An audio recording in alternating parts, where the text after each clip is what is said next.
Vážení hosté, já bych se vás chtěl přivítat na losování valentínské soutěže. Nejsme si úplně jistí, jestli všichni víte, o co se jednalo. Na Facebooku probíhala do včerejšího dne valentínská soutěž, kde jste měli možnost se účastnit a vyhrávat hodnotné večeře v hodnotě 500, 800 a 1000 korun.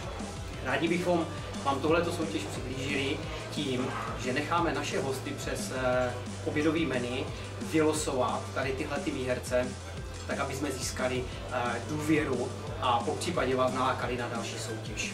Tak, teď vás požádám, jestli půjdete se mnou a podíváme se do restaurace a zkusíme oslovit naše hosty.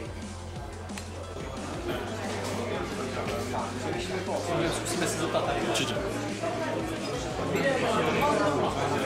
Vyrušit, my tady máme valentínskou soutěž, která teda skončila na Facebooku.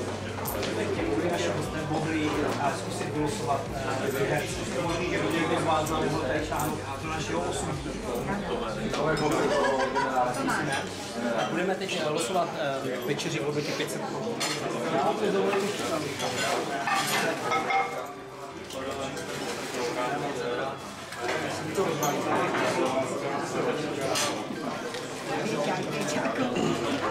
Koho tam máme?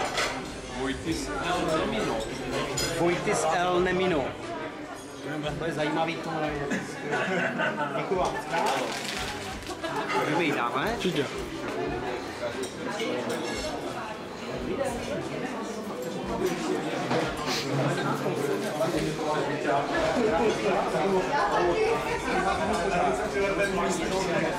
Který vyhraje valentínskou večeři v hodnotě 800.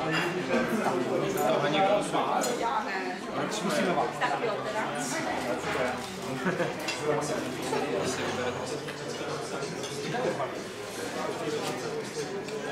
Zkusíme, kdo bude další šťastcivec.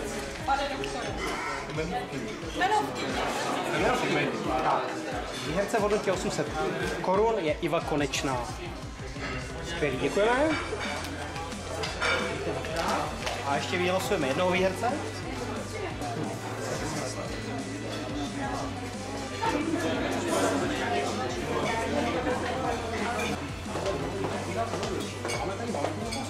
Dneska losujeme výherce. Máme tady posledního výherce v hodnotě 1000 korun. Můžu vás požádat, jestli nám jednoho vylosujete. Já vám to ještě dovolím.